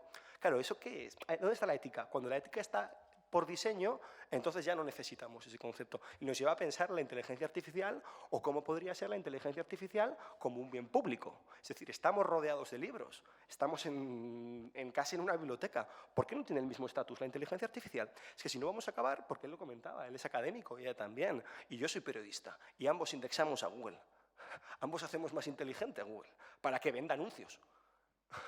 Entonces, en ese sentido somos ese. Entonces, yo creo que hay que hacerse estas preguntas que tienen más, y después podemos pensar si queremos coches autoconducidos guiados por sistemas automáticos o autobuses públicos que yo cojo mi móvil, lo conecto, digo, bueno, quiero ir a esta hora y a esta hora. Tienes un sistema inteligente que te lleva a 10-15 personas. Y son 10-15 personas que tal vez no tengan que coger un Uber. Aparte de porque ahorras gastos, porque no tienes que utilizar a 15 conductores cobrando bastante poco, sin ninguna ley y disponibles en todo momento a las necesidades del mercado. Es decir, ¿hay formas distintas, menos mercantilizadas? Yo pienso que sí. Y ahí está la utopía. Y ahí está. Y eso requiere una imaginación política. Y requiere una imaginación sobre cuál es el problema existente. Pero bueno, pensar en, bueno, ¿nos van a quitar los empleos? Bueno, es probablemente que en 50 años sí. En este momento lo único que van a hacer es concentrar un poquito más poder y cada día más quitarnos la capacidad de acceder a esa infraestructura que es básica para nuestra vida en sociedad, ¿no? Entonces yo creo que esas son algunas de las preguntas por las que debiera ir el debate desde mi punto de vista. Luis. Bueno, yo creo que se han dicho muchas cosas. Yo creo que tanto el CAI como Elisa ha puesto, yo creo que el acento en que la inteligencia artificial estamos hablando de cosas muy grandes, muy vagas, pero que el camino lo estamos perdiendo. Y yo creo que es así, ¿no? Yo un poco también, en relación con lo que decía ella, en la parte que más me ocupo, que es el procesamiento del lenguaje natural, eso forma parte de la inteligencia artificial. El 45% de lo que se está haciendo en España y en el mundo, dentro del procesamiento del lenguaje natural, es el 45% del procesamiento del lenguaje natural, de toda la inteligencia artificial. Quiere decir que eso es importante. Quiere decir que ese es el mecanismo, en definitiva, con el que nos comunicamos con las máquinas. Y yo entraría aquí en una cuestión que ya la ha comentado también Rodrigo, sobre todo en el tema del razonamiento. Yo creo que muchas veces aplicamos algoritmos, se han aplicado algoritmos de aprendizaje profundo o incluso anotadores y vemos de los ejemplos. Pero muchas veces yo creo que en el ámbito del lenguaje, sobre todo en los distintos niveles que lo podemos ver, en el morfológico, sintáctico, semántico, discursivo, pragmático, ahí sí hay inteligencia que se le pueda proporcionar. Y de hecho hay una complejidad enorme, ¿no?, en todo ese tipo de tareas. Y dicho esto, quería retomarlo sobre todo en que el objetivo final es que las máquinas entiendan lo que decimos. Esa sería la API, entre comillas, que deberíamos de conseguir. Ser capaces que las máquinas nos entiendan, ¿no? Y expresar esa información mediante el lenguaje natural, estaremos dando un gran paso pues, con la tecnología. Pero esa comunicación debe ser natural. ¿Y por qué cuento esto? Cuento esto sobre todo para retomar el otro tema, ¿no? Ahora mismo todos somos muy conscientes del tema de los asistentes virtuales, ¿no? El Alexa es muy conocido, ¿no?, lo mismo que Google Assistant, ¿no? El tema de la ética, tenemos un aparatito que nos está escuchando continuamente las 24 horas del día si lo dejamos enchufado, ¿no? Ya han salido sentencias, ha habido algunas, no sé si ha sido alguna sentencia en Estados Unidos en el que han llamado a declarar a Alexa. No sé si lo habéis leído y tal. ¿Por qué? Porque, bueno, porque evidentemente era testigo de un homicidio que se produjo en una casa, ¿no? Hasta ese punto esos datos están ahí. Cuando estamos escribiendo un WhatsApp, esa información supuestamente la estamos autorizando y posiblemente sea la que dé el servidor de Facebook, ¿no?, que es el propietario de WhatsApp ahora, ¿no? O quien dice Google, todas las consultas que estamos haciendo las podemos ver en nuestro historial, ¿no? Todo eso se está quedando ahí, todos esos datos, ¿no? Y bueno, relacionándolo también con la temática que me toca, y le ha tocado también Kai, creo recordar, con el tema de los datos médicos, ¿no? Nosotros también trabajamos con datos médicos, ¿no? Y los datos médicos tienen por ejemplo, en España es muy garantista, sobre todo para acceder a datos médicos, porque bueno, el procesamiento del lenguaje natural está beneficiando y está mejorando, entre comillas, la salud y está mejorando la calidad de vida, sobre todo en esos aspectos, ¿no? Porque se pueden estudiar interacciones entre medicamentos, se pueden estudiar, en fin, muchas cosas, recuperar información, porque principalmente está en formato textual y no estructurada, ¿no? Entonces, en ese sentido, esa información, esos datos que son médicos, Para investigación hasta es complejo, hay que firmar no sé cuántos acuerdos. Yo ahora estoy detrás para que nos cedan unos datos para hacer investigación y es complejísimo. Por eso digo que si esos datos ahora caen en manos de, como él comentaba, de grandes empresas, ¿no? Pues bueno, el aspecto ético pues también sabrán, ¿no? O incluso las pulseras que muchos llevamos, ¿qué hacen con esos datos? Ya saben la posición nuestra, como se ha comentado anteriormente, pero ¿qué hacen con los datos que tenemos? ¿Qué tienen ellos acerca de nuestra frecuencia cardíaca y demás datos? ¿Saben cuándo dormimos, cuándo descansamos, cuándo...? Ese es un tema que en cierta manera... Y luego retomando otra cosa con los nuevos trabajos. ¿Sí? Yo creo que eso... va a haber nuevos trabajos, evidentemente, ¿no? Porque otros trabajos, con la inteligencia artificial, entre comillas, pues se están yo no creo que destruyendo, sino reconvirtiendo, ¿no? Por ejemplo, antes se hablaba de lo de Mechanical Turk, comentaba, creo que eras tú, ¿no?, Rodrigo, con el tema de los anotadores, ¿no? Sí, bueno, del Turk es uno, pero hay varios. Hay varios, sí. El Mechanical Turk yo lo definiría como los nuevos esclavos, ¿no? Porque, en definitiva, sí, son... Y en cierta manera eso también es un aspecto ético. ¿Para qué? Pues para tener calidad en esos datos de entrenamiento que necesitamos para que esos sistemas funcionen. Yo también lo dejo ahí abierto. Gracias. Marta. Hola. Pues retomando un poco lo que decías tú antes, esta reflexión que hacías, me parece que hay un texto de 1847, creo, de Samuel Butler que se llama Darwin entre las máquinas, en el que viene a decir que los humanos somos los órganos sexuales de las máquinas, que somos como ni siquiera el eslabón, ¿no? sino sus órganos reproductivos, como las flores de las máquinas. A mí me parece muy bonito. Pero en realidad yo de lo que quiero hablar es que me intriga e incluso me inquieta un poco que estemos hablando de inteligencia artificial y de ética y no acabemos de tocar el tema fundamental de que la inteligencia artificial mejor financiada, a la que todos hemos contribuido de manera obsesiva durante los últimos 10 años a través de múltiples dispositivos y aplicaciones, se utiliza para cazar gente. Es decir, son algoritmos predictivos de inteligencia artificial que se utilizan para encontrar personas, aunque no quieran ser encontradas, ¿no? Y que la capacidad de enseñarle a la gente a entender sus datos y entender la economía de los datos era algo importante antes de que esas bases de datos con la capacidad de reconocerte en cualquier circunstancia por tu voz, por tu rostro, bueno, por tus huellas digitales, etcétera, etcétera, porque lo hemos usado para desbloquear teléfonos y para hablar por teléfono y les hemos dado permisos que a lo mejor no sabíamos que les estábamos dando, está siendo utilizada para encontrarte cuando tú no quieres que te encuentre, en circunstancias en las que ni siquiera sabes que ese proceso está ocurriendo. Es decir, cuando hay cámaras conectadas a esas bases de datos con algoritmos de reconocimiento facial, tu capacidad de saber qué datos generas y qué datos produces, por no entrar ya en el tema de los metadatos, ¿no? De esos datos que estás generando continuamente sin darte cuenta y que tú mismo no sabes qué datos son, que son los más interesantes, por supuesto.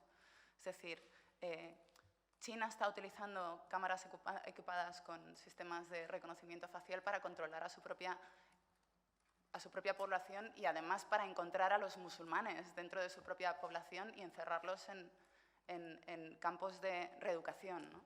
Pero Estados Unidos está utilizando exactamente el mismo sistema y está utilizando exactamente las mismas bases de datos para encontrar gente que viene de Centroamérica o gente que ha sido estadounidense durante los últimos 15 años y ahora ya no, porque les han retirado la nacionalidad. Los están utilizando para cazar gente. Y es interesante lo que decía antes Ekait en el sentido de que el capitalismo extractivista, la lógica extractivista también es extractivista de tierras, ¿no? Esos centroamericanos que huyen están huyendo porque les han robado sus propios terrenos. Y dentro de muy poco tiempo sabemos que van a ser muchos más. Es decir, en el contexto del cambio climático, que las inteligencias artificiales que están concentradas en manos de media docena de empresas se dediquen a cazar personas en un contexto en el que las migraciones van a ser masivas, a mí me parece un problema ético que no es filosófico, en el sentido de que no tenemos que empezar a imaginar qué pasará cuando las máquinas sean más inteligentes que nosotros. Me parece un problema ético de rabiosa actualidad. Y no siento que lo estemos manejando en esta conversación y me llama la atención. O sea, ¿es posible que no nos competa este problema?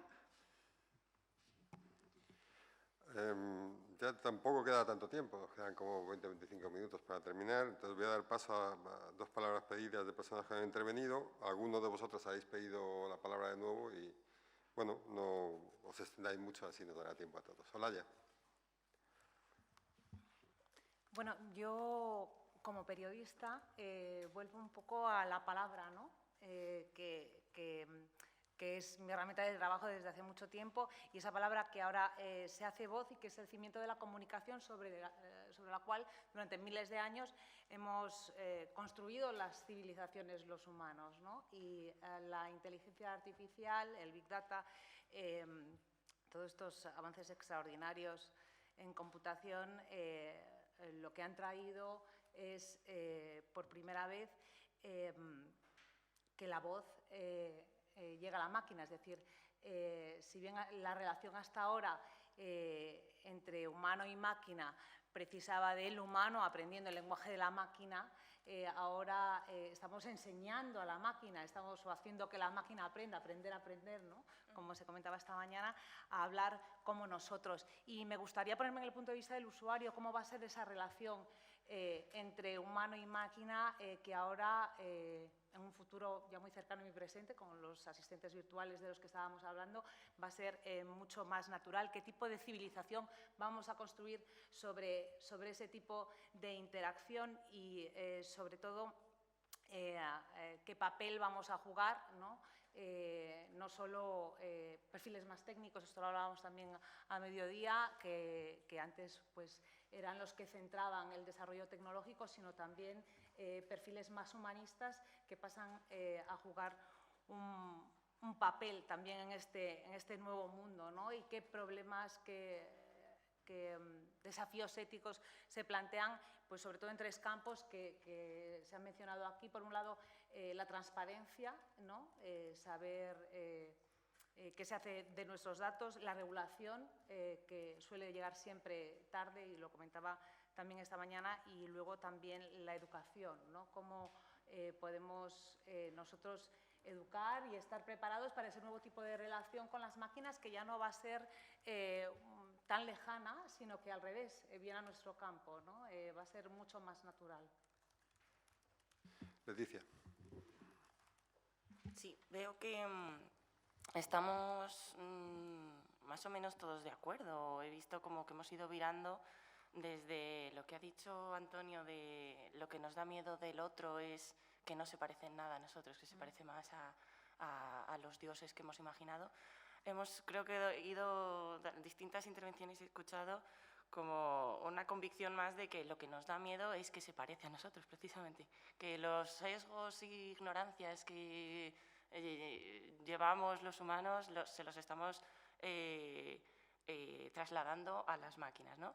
Y es que yo también estoy de acuerdo, o sea, creo que todavía la inteligencia artificial, lo que llamamos inteligencia artificial, todavía tiene mucho de inteligencia humana, inteligencia natural, porque todavía no está tomando unas decisiones que nosotros sí que somos capaces de tomar, ¿no? Cuando miro DeepMind y AlphaGo, estos algoritmos que son capaces de ganar en videojuegos complejísimos o en el ajedrez, ¿no? Hace ya tiempo, pero últimamente cada vez videojuegos o el Go, por ejemplo, que conlleva una cantidad de posibilidades tácticas infinita o dificilísima para un humano, siempre, o sea, yo siempre pienso, vale, pero siguen siendo juegos, siguen siendo escenarios muy controlados en los que está muy claro cuál es el fin. También lo hablaba Javier de ahora mismo las máquinas tienen unos fines muy claros, pero los humanos no sabemos hacia qué fines vamos, ¿no? También lo contaba Ikaitz, ¿qué queremos?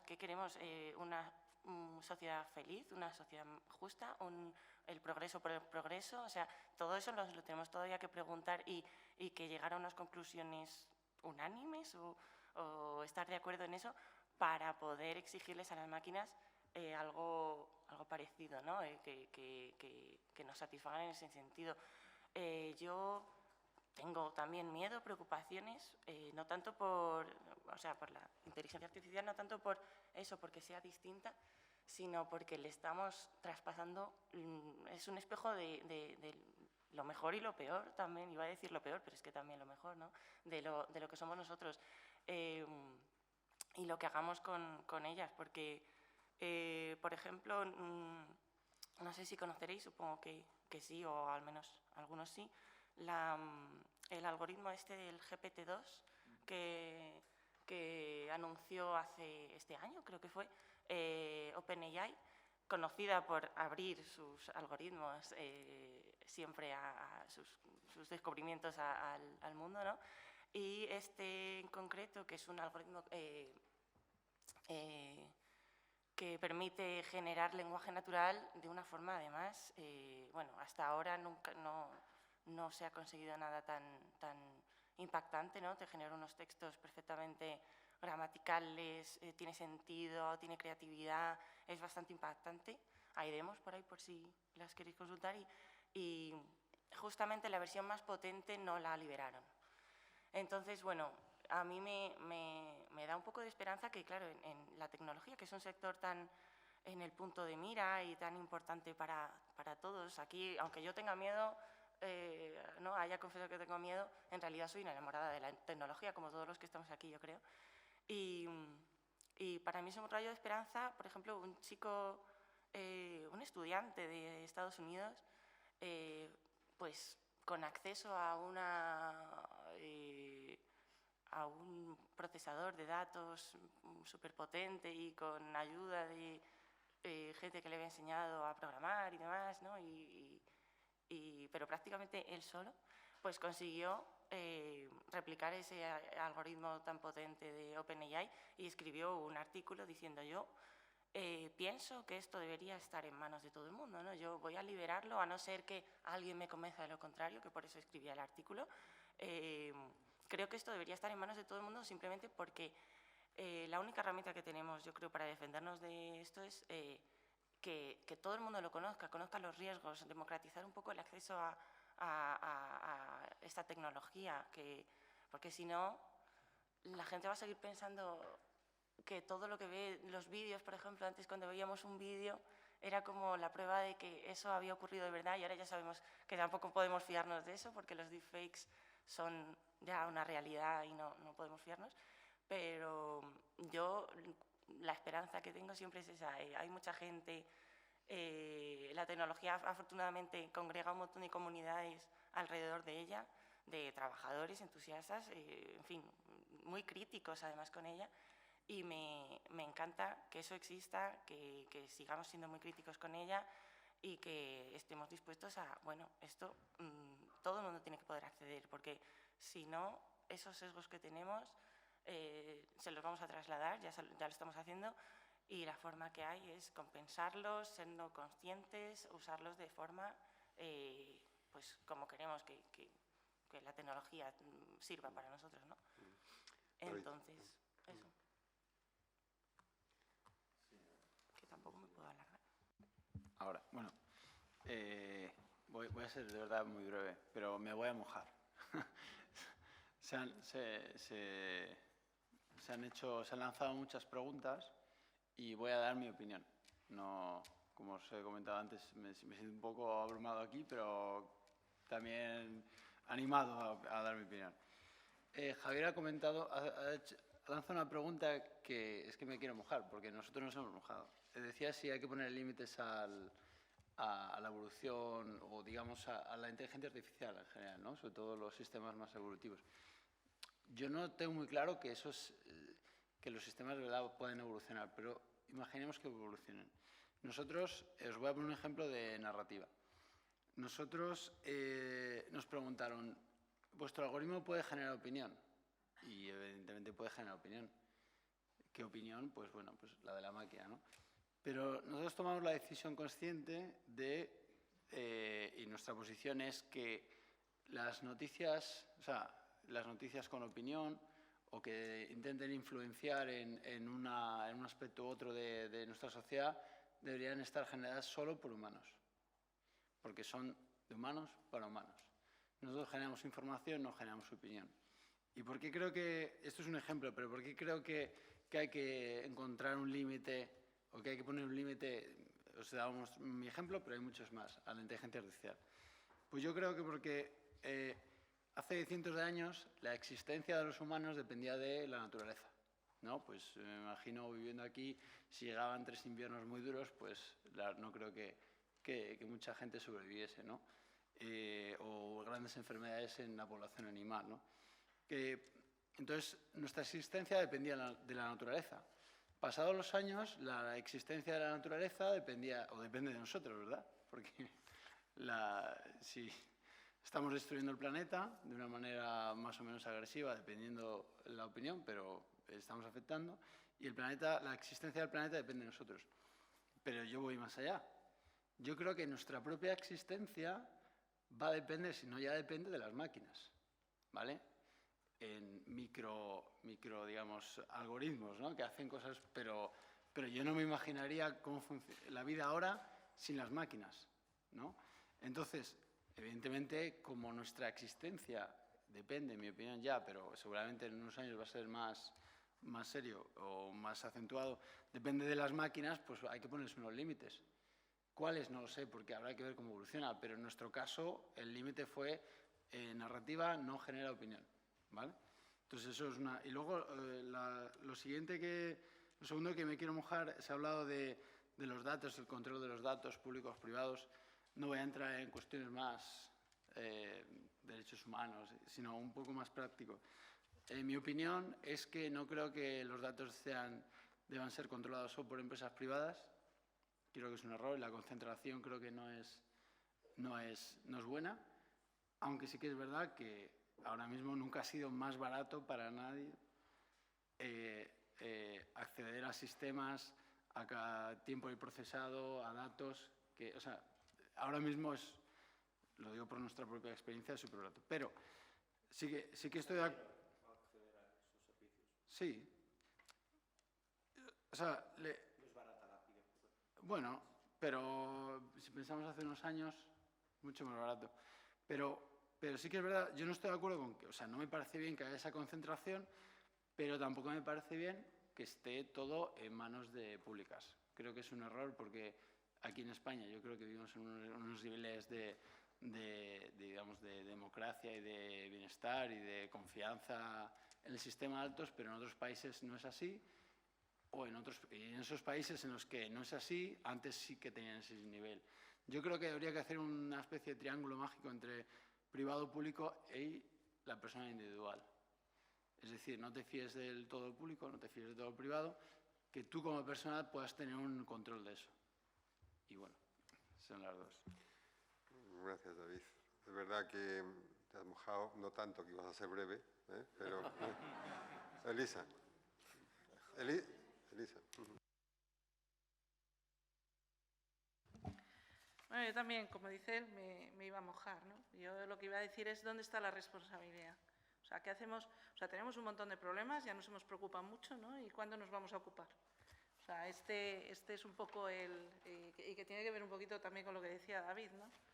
Entonces, yo también quería poner una parte y también tirando del hilo que nos ha dejado José Ignacio esta mañana, con el tema del manifiesto que ha sacado la Unión Europea con respecto a la ética, ¿no?, en la inteligencia artificial.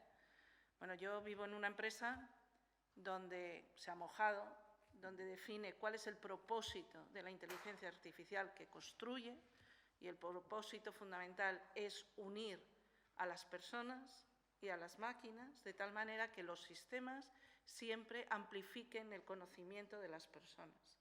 Y los sistemas que nosotros hacemos y construimos seguirán este principio de diseño. Esto lo que significa, evidentemente, es que entras en un mercado, que dejas otro, ¿vale? Que tiras de la investigación hacia un lado, focalizas tu investigación hacia unos entornos y no hacia otros.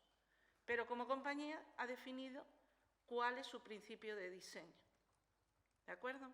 Además, también define que para que realmente exista una explosión o que realmente la inteligencia artificial se use, necesita que haya dos características, y es que la población confíe en ella porque es transparente, ¿vale?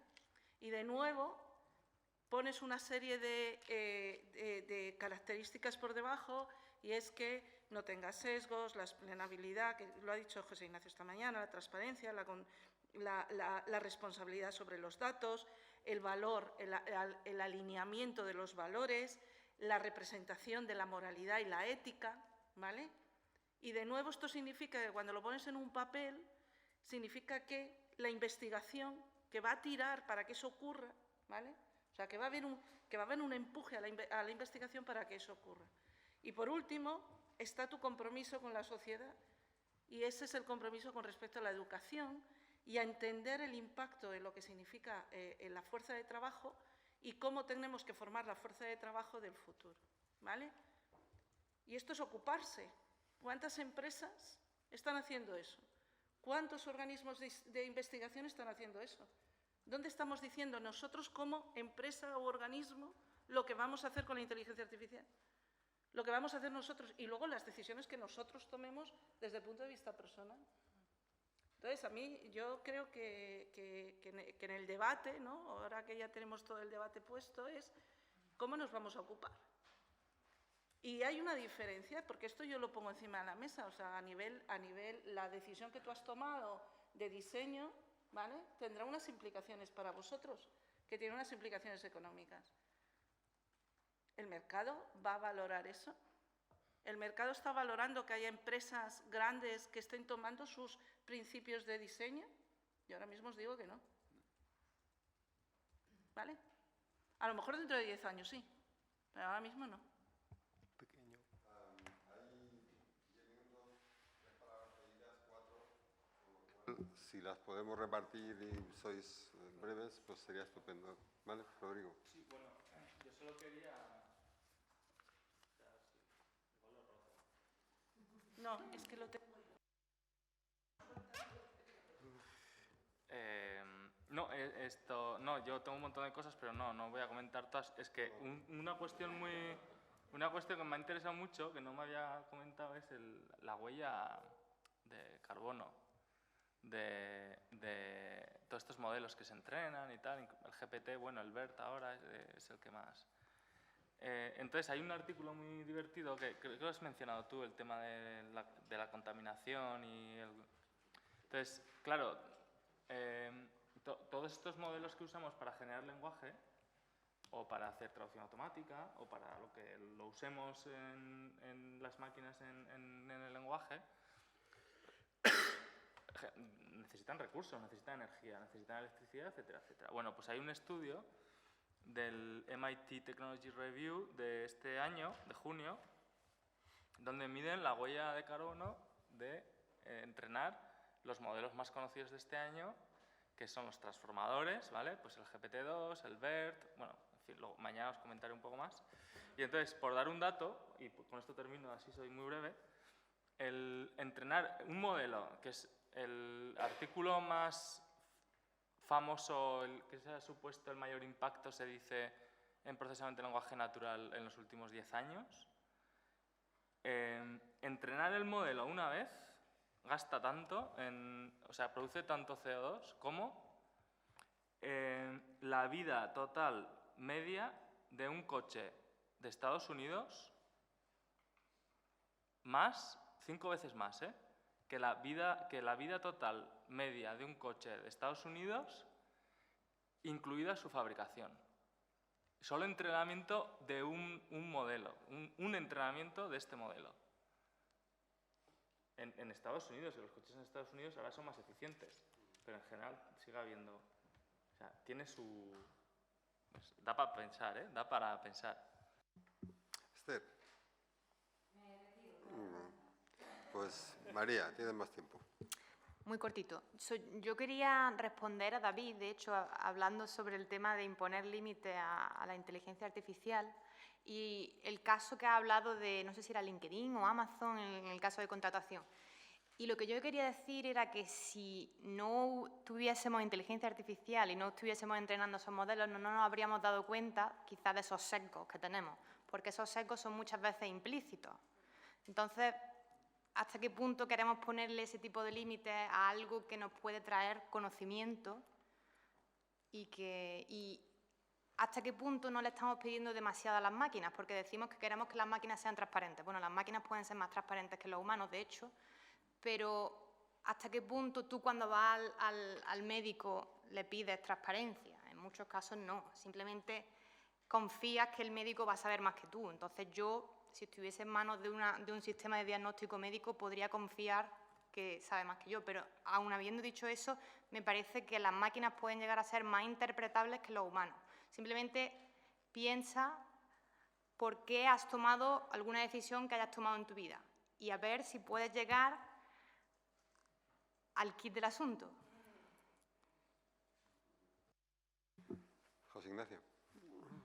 Sí, como dices, velocidad también. Solo quería hacer 3 cosas que han salido. En las cenas podemos hablar mucho más. Una es sobre el encuentro. Y nada, quería mencionar la famosa teoría esta del valle inquietante, ¿no? Que no sé si la conoces, de Mashiro Mori, del año 70, y que es muy divertida, que es que además se parece algo artificial al humano, más miedo, ¿no? Nos da, ¿no?